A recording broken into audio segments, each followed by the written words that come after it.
Hello నమస్తే, నేను journalist YNR. ఆంధ్రప్రదేశ్లో మధ్యంతర ఎన్నికలు రాబోతున్నాయా? ఆంధ్రప్రదేశ్లో ప్రస్తుతం కొలువుదీరిన ప్రభుత్వం 5 ఏళ్ల పాటు అధికారంలో ఉండే పరిస్థితి ఉండదా అంటే కేంద్రంలో జరుగుతున్న పరిణామాలను చూస్తే ఆ తరహా ఇంప్రెషన్ కలుగుతోంది. సో ఇది చాలా పెద్ద మాట, ఈజీగా చెప్పేస్తున్నాం. బట్ కేంద్ర ప్రభుత్వం మూడోసారి అధికారంలోకి రావడానికి ముందు చెప్పిన మాట, ఎలక్షన్ మేనిఫెస్టోలో కూడా చెప్పిన మాట, జమిలీ ఎన్నికలు మా విధానం, ఎట్టి పరిస్థితుల్లో జమిలీ ఎన్నికలకు వెళ్తామని. జమిలీ ఎన్నికలకు వెళ్ళడానికి సంబంధించి ఎన్డీఏలోని మిత్రపక్షాలన్నీ కూడా వన్ సైడెడ్గా సపోర్ట్ చేస్తున్నాయి. వ్యతిరేకించే వాళ్ళు ఎవరు కనపడట్లేదు. తెలుగుదేశం పార్టీకి సంబంధించిన స్టాండ్ ఇప్పటివరకు ఇంకా పూర్తిగా రాలేదు. జనసేన మాత్రం వన్ నేషన్ వన్ ఎలక్షన్కి సపోర్ట్ చేస్తున్నామంటూ ఇంతకుముందు నుంచి కూడా చెప్తూ వస్తుంది.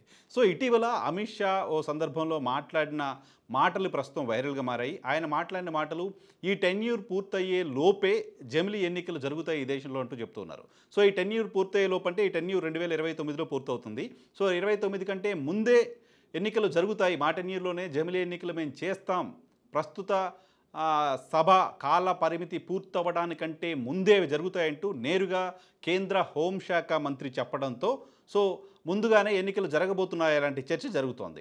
తాజాగా ఈరోజు కేంద్ర కేబినెట్ జమిలీ ఎన్నికలకు సంబంధించి గతంలో మాజీ రాష్ట్రపతి రామ్నాథ్ కోవింద్ ఇచ్చిన రిపోర్ట్ని యాక్సెప్ట్ చేసింది. సో జమిలీ ఎన్నికలకు సిద్ధమంటూ చెప్పింది. వచ్చే శీతాకాల సమావేశాల్లోనే దీనికి సంబంధించిన బిల్ని పార్లమెంట్లో ప్రవేశపెడతాము అంటూ చెప్తోంది. సో వచ్చే పార్లమెంట్ సమావేశాల్లో ఈ బిల్లు కనుక ఆమోదం పొందితే దీనిపైన చర్చ మరింత తీవ్రస్థాయిలో జరగబోతోంది. ఖచ్చితంగా 2029 కంటే ముందే ఎన్నికలు జరిగే పరిస్థితి కనబడుతుంది. 2029 కంటే ముందే ఎన్నికలు జరగాల్సి వస్తే ఖచ్చితంగా ఆంధ్రప్రదేశ్తో పాటు తెలంగాణలో కూడా ముందస్తుగానే ఎన్నికలు జరిగే వాతావరణం కనపడుతోంది.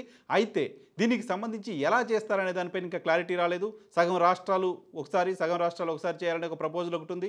లేదా ముందుగా మొత్తం లోక్సభ ఎన్నికలు పూర్తయిన తర్వాత అసెంబ్లీలకు అన్నిటికీ కూడా ఎన్నికలు నిర్వహించాలనే ప్రపోజల్ ఒకటి ఉంది. ఆ తర్వాత స్థానిక సంస్థల ఎన్నికలు నిర్వహించాలి. మొత్తం 3 నెలల వ్యవధిలో 100 రోజుల వ్యవధిలో దేశంలోని అన్ని ఎన్నికలు పూర్తి చేయాలనేది ఒక ఎజెండాగా కనపడుతోంది. So one nation one election అనే లైన్ మనం చూసినప్పుడు సో సగం ఎన్నికలు ఒకసారి, సగం ఎన్నికలు మరోసారి పెట్టే పరిస్థితి ఉండకపోవచ్చు. కాబట్టి కేంద్రం ముందుకెళ్తున్న తీరు చూస్తే, కేంద్రం గతంలో ఎన్నికలకు ముందు ఇచ్చిన హామీని చూస్తే, కేంద్రం ఈరోజు కేబినెట్లో తీసుకున్న నిర్ణయాన్ని చూస్తే, కేంద్రం పార్లమెంట్ సమావేశాల్లో ఈ బిల్లు పెట్టడానికి సంబంధించిన ఆలోచన గమనించినప్పుడు ఖచ్చితంగా ఆంధ్రప్రదేశ్ రాష్ట్రంలో కూడా, తెలుగు రాష్ట్రాల్లో కూడా మధ్యంతర ఎన్నికలే ఉండే పరిస్థితి కనపడుతోంది. సో ఆ దిశగానే కేంద్రం అడుగులు వేస్తుంది. అయితే ఈ అంశానికి సంబంధించి వన్ నేషన్ వన్ ఎలక్షన్కి తెలుగుదేశం పార్టీ సపోర్ట్ చేస్తుందా లేదా అనేది ఆసక్తి కలిగిస్తుంది. ప్రస్తుతం ఉన్న పరిస్థితుల్లో కేంద్రంలో, పార్లమెంట్లో అనేక బిల్లులు పాస్ కావాలన్నా ఎన్డీఏ బొటాబొటీ మెజారిటీతో ఉంది. కాబట్టి ఎన్డీఏ కూటమి ఏర్పాటుకి, ఎన్డీఏ ప్రభుత్వం ప్రస్తుతం అధికారంలో కొనసాగడానికి జేడీయూ, తెలుగుదేశం పార్టీలు కీలకంగా మారిన నేపథ్యంలో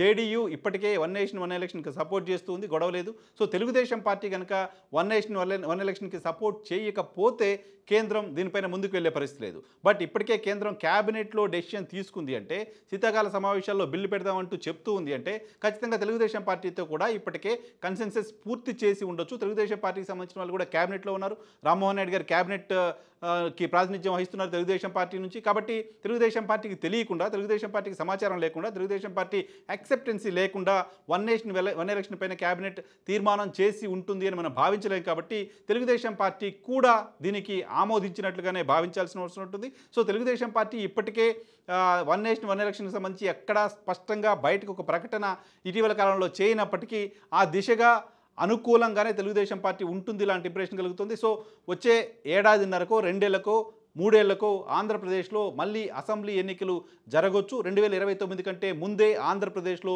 అసెంబ్లీ పోరు జరగవచ్చు లాంటి ఇంప్రెషన్ ప్రస్తుతం జరుగుతున్న పరిణామాలను బట్టి చూస్తే మనకు అర్థమవుతోంది.